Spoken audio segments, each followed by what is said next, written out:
स्वागत है आपका मिल्की वे इंस्टीट्यूट के ऑनलाइन यूट्यूब चैनल पे। मैं आई के त्रिपाठी संविधान और मूल विधि की प्रश्न श्रृंखला को लेकर आपके साथ हूँ। और जैसा कि आप जानते हैं कि इस प्रश्न श्रृंखला में हम 7 प्रश्न संविधान के और 3 प्रश्न मूल विधि के हल कराते हैं। तो इस तरह से प्रत्येक वीडियो में हम 10 प्रश्नों को हल कराते हैं और आज के इस वीडियो में प्रश्न श्रृंखला 9 में हम 10 प्रश्नों को हल कराएंगे, जिसमें से 7 संविधान के और 3 मूल विधि के। तो आइए आज की प्रश्न श्रृंखला की शुरुआत करते हैं प्रश्न नंबर 1। तो आइए शुरुआत कर लें। क्या पूछा गया है पहले प्रश्न में देख लें हम।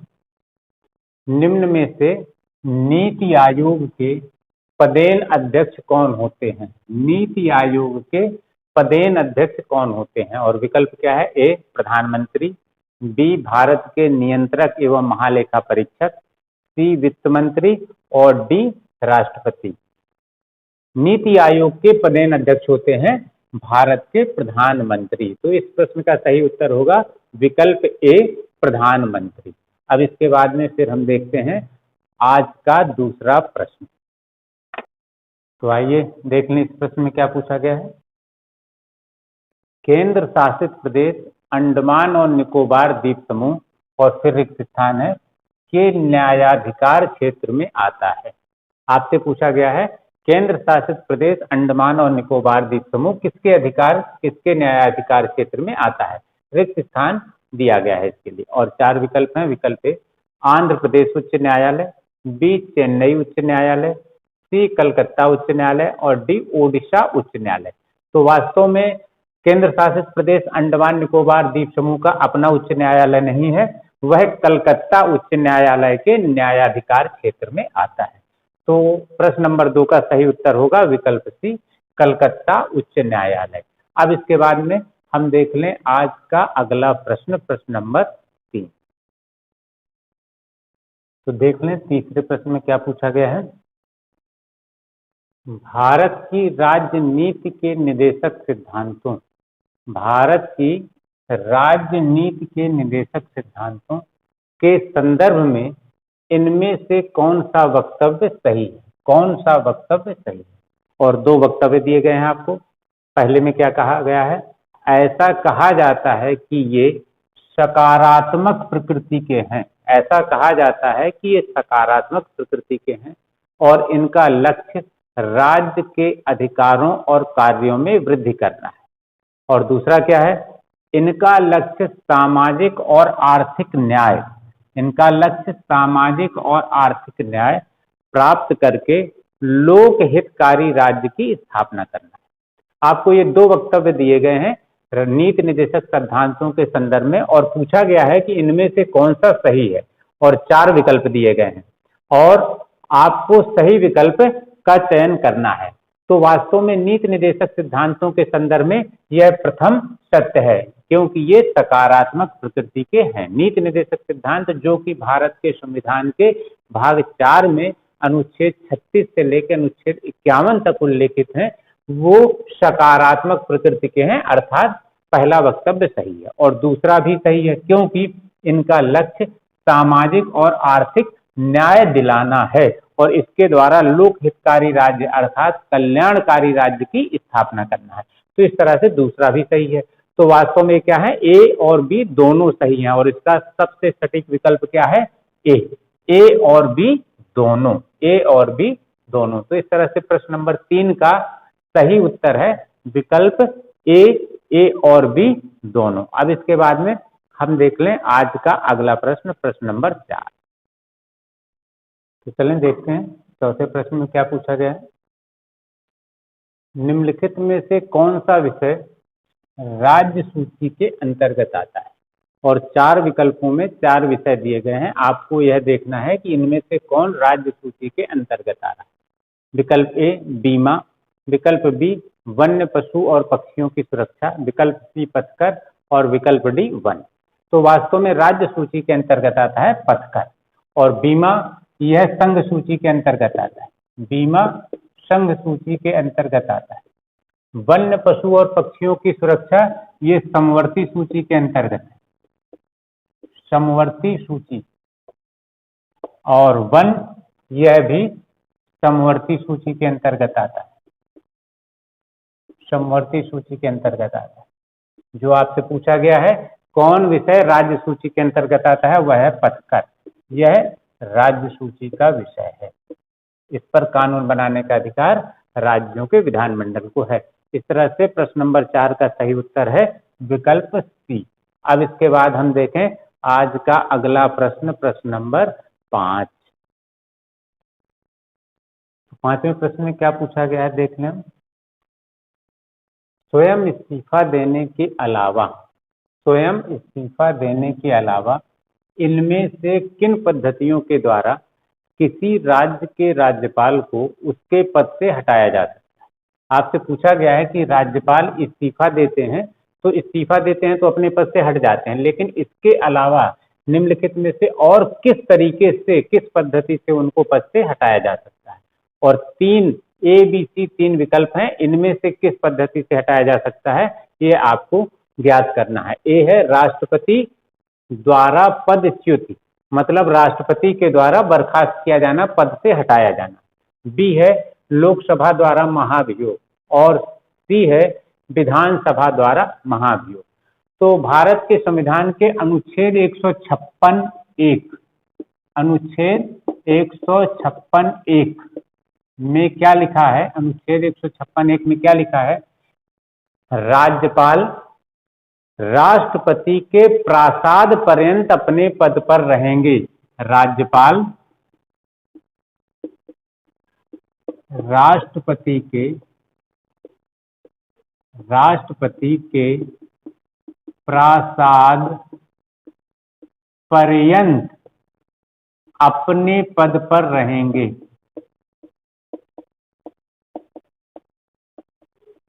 इसका अर्थ क्या है, राष्ट्रपति जब तक चाहेंगे तब तक वो अपने पद पर रहेंगे, और जब चाहेंगे तब वह उनको पद से हटा देंगे, पदच्युत कर देंगे।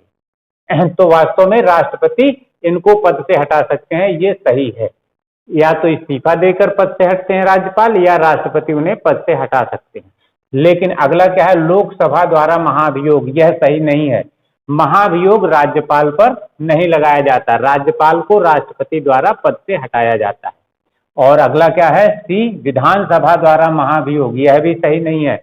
विधानसभा द्वारा ऐसा कोई महाभियोग नहीं लगाया जाता राज्यपाल पर या किसी भी अन्य पद पर आसीन व्यक्ति के खिलाफ। तो इसमें सही उत्तर क्या होगा, केवल ए। और यह किस विकल्प में दिया गया है, चारों में से बी में दिया गया है, केवल ए। अर्थात राज्यपाल स्वयं इस्तीफा देकर पद से हट सकते हैं या राष्ट्रपति द्वारा पद से हटाए जा सकते हैं। तो इसका सही विकल्प है बी, केवल ए, केवल ए। तो पांचवें का सही उत्तर विकल्प बी। और अब इसके बाद देख लें अगला प्रश्न, प्रश्न नंबर 6। तो आइए देख लें छठे प्रश्न को। इसमें क्या पूछा गया है, इनमें से कौन भारत के राष्ट्रपति, इनमें से कौन भारत के राष्ट्रपति के चुनाव के लिए निर्वाचक मंडल का हिस्सा नहीं है। आपसे पूछा गया है निम्नलिखित में से कौन भारत के राष्ट्रपति के चुनाव के लिए गठित निर्वाचक मंडल का हिस्सा नहीं है। और ए बी सी 3 बिंदु दिए गए हैं। ए में क्या है, प्रत्येक राज्य की विधानसभा के निर्वाचित सदस्यगण, और बी क्या है, प्रत्येक द्विसदनीय राज्य की विधान परिषद, और सी है केंद्र शासित प्रदेश दिल्ली और पुडुचेरी की विधान सभाओं के निर्वाचित सदस्यगण। तो आपसे 4 विकल्प दिए हैं, 4 में से आपको वह विकल्प चुनना है जिसमें वह शामिल हो एबीसी में से जो राष्ट्रपति के चुनाव के लिए गठित निर्वाचक मंडल का हिस्सा नहीं है, अर्थात राष्ट्रपति के चुनाव में भाग नहीं लेते। तो हम सबसे पहले जान लें राष्ट्रपति के चुनाव का निर्वाचक मंडल क्या होता है। तो इस प्रश्न का उत्तर हमारे लिए बहुत आसान हो जाएगा। राष्ट्रपति के चुनाव का निर्वाचक मंडल किससे किससे बनता है? निर्वाचक मंडल, इसमें कौन कौन लोग होते हैं? इसे हम 3 भागों में बांट सकते हैं। कौन कौन? संसद के दोनों सदनों, संसद के दोनों सदनों के निर्वाचित सदस्य, संसद के दोनों सदनों के निर्वाचित सदस्य, और राज्यों की विधानसभाओं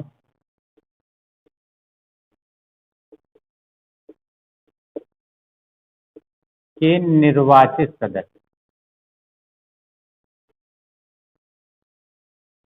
और तीसरा दिल्ली, पुडुचेरी, दिल्ली, पुडुचेरी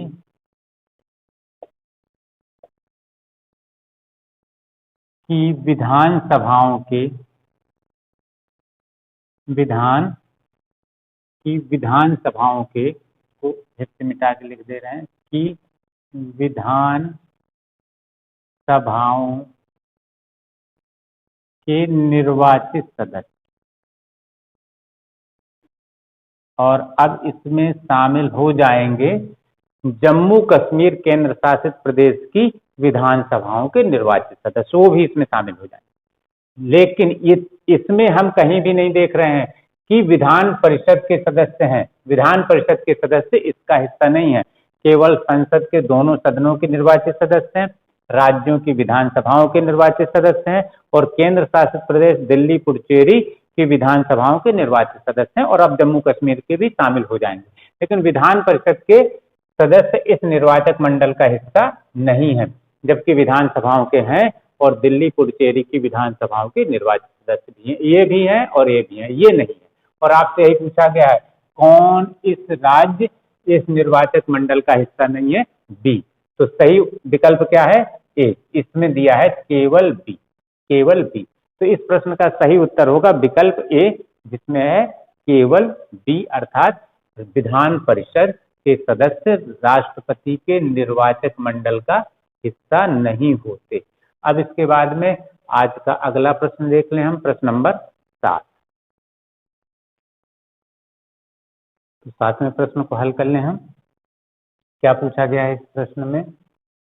राज्यसभा के मनोनीत सदस्यों, राज्यसभा के मनोनीत सदस्यों के संदर्भ में निम्नलिखित में से कौन सा वक्तव्य सही है?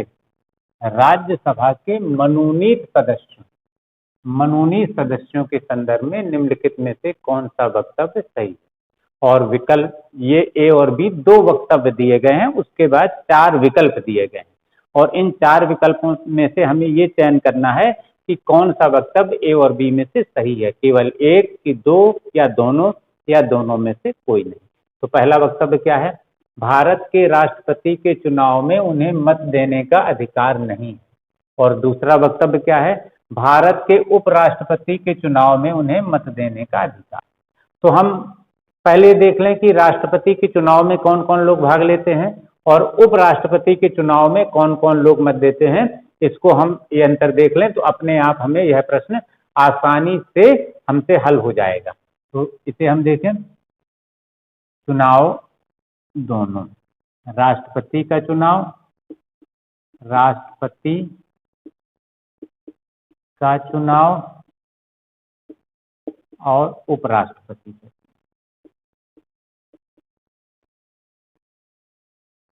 उपराष्ट्रपति का चुनाव। अब राष्ट्रपति के चुनाव में कौन कौन भाग लेते हैं देख लें। राष्ट्रपति के चुनाव में कौन कौन भाग लेते हैं? संसद के दोनों सदनों के निर्वाचित सदस्य,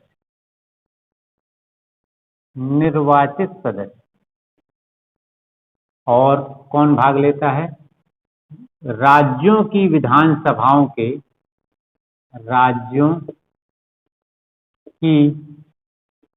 विधान सभाओं के निर्वाचित सदस्य। और कौन भाग लेता है? दिल्ली, पुडुचेरी की विधानसभाओं के निर्वाचित सदस्य।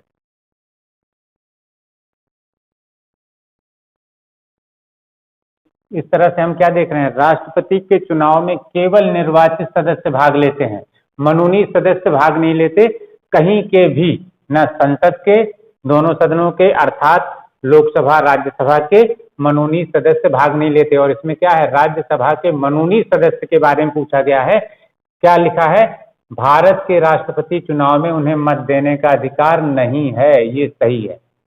राज्यसभा के मनोनीत सदस्यों को भारत के राष्ट्रपति के चुनाव में मत देने का अधिकार नहीं है, क्योंकि किसे मत देने का अधिकार है?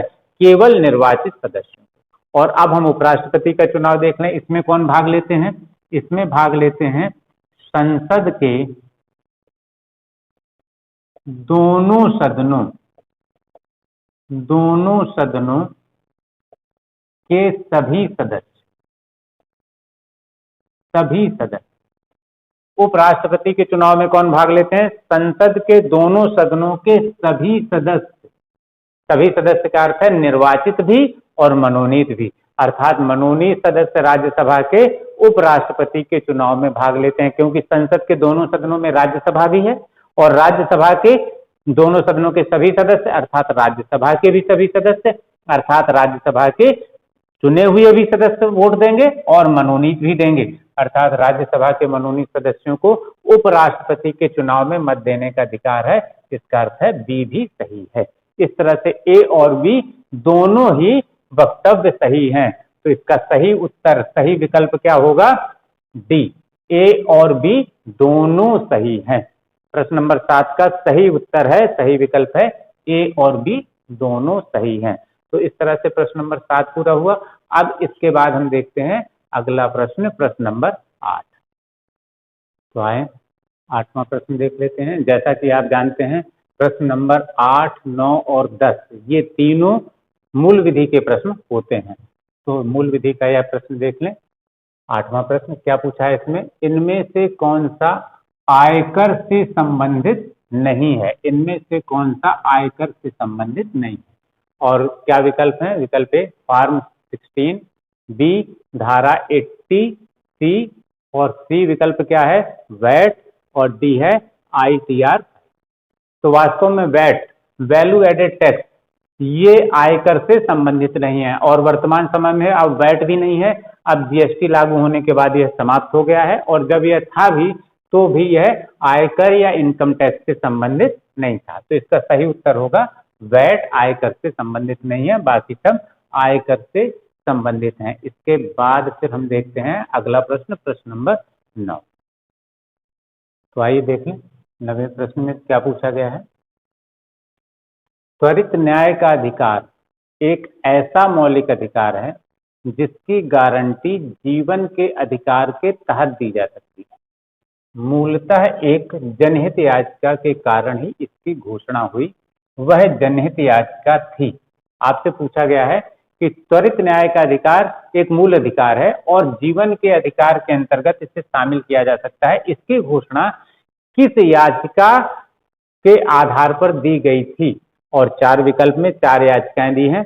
पहला है हुसैन आरा खातून बनाम बिहार राज्य, और बी है लोकतंत्र के लिए नागरिक बनाम असम राज्य, सी है बंधुआ मुक्ति मोर्चा बनाम भारत संघ और डी है SP गुप्ता बनाम भारत संघ।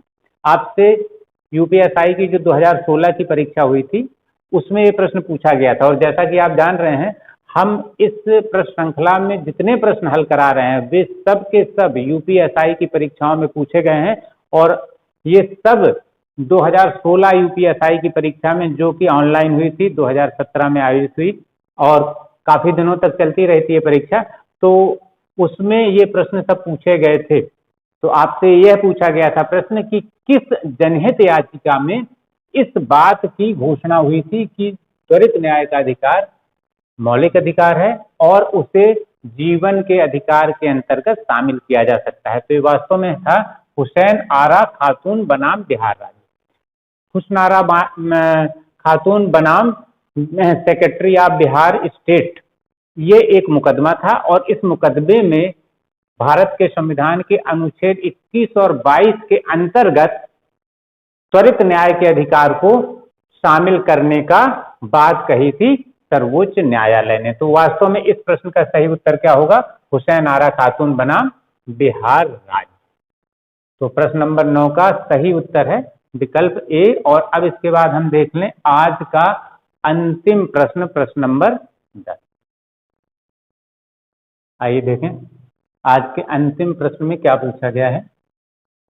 भारतीय दंड संहिता की कौन सी धारा यह कहती है कि दंड की अवधियों की गणना करने में आजीवन कारावास को 20 वर्ष के कारावास के तुल्य गिना जाएगा। अर्थात आजीवन कारावास को 20 वर्ष के कारावास के बराबर माना जाएगा। यह आईपीसी भारतीय दंड संहिता की कौन सी धारा कहती है, ये आपसे पूछा गया और विकल्प में दिया गया है ए धारा 57, बी धारा 47, सी धारा 51 और डी धारा 63। तो वास्तव में आईपीसी भारतीय दंड संहिता की धारा 57 में यह बात कही गई है कि आजीवन कारावास को 20 वर्ष के कारावास के तुल्य गिना जाएगा। तो इसका अर्थ है प्रश्न नंबर 10 का सही उत्तर है विकल्प ए धारा 57। और इसके साथ हमारे ये 10 प्रश्न पूरे होते हैं आज की प्रश्न श्रृंखला के। और अगर आपको हमारी ये प्रश्न श्रृंखला अच्छी लग रही हो तो आप इसे अधिक से अधिक लोगों को शेयर अवश्य कर दें। और अगर आपने अभी तक हमारे चैनल को सब्सक्राइब नहीं किया हो तो सब्सक्राइब अवश्य कर लें, जिससे कि आपको हमारे वीडियो सबसे पहले पहुंचे, उनका आप लाभ ले सकें। क्योंकि आप देख रहे हैं कि पिछली परीक्षाओं में संविधान और मूल विधि के प्रश्न बहुत आसान नहीं पूछे गए, प्रश्न जटिल थे, लेकिन उनकी व्याख्या हम इस तरह से कर रहे हैं कि वे जटिल प्रश्न भी आपके लिए आसान हो जाएंगे। और उनसे जुड़ी हुई व्याख्याओं को आप जब देख रहे हैं तो उससे आपको नए नए प्रश्न जो परीक्षा में पूछे जा सकते हैं वो भी आप आसानी से कर सकते हैं। तो हमारे चैनल को सब्सक्राइब अवश्य कर लें, जिससे कि आपको हमारे वीडियो सबसे पहले पहुंच जाएं और आप उसका लाभ ले सकें। और अगर आपको किसी प्रकार की हमारे ऑनलाइन ऑफलाइन बैच की कोई भी जानकारी चाहिए तो नीचे दिए गए नंबरों पे कॉल करके आप जानकारी मंगा सकते हैं। तो अगले वीडियो में फिर 10 प्रश्नों को लेकर आपसे मिलेंगे। धन्यवाद।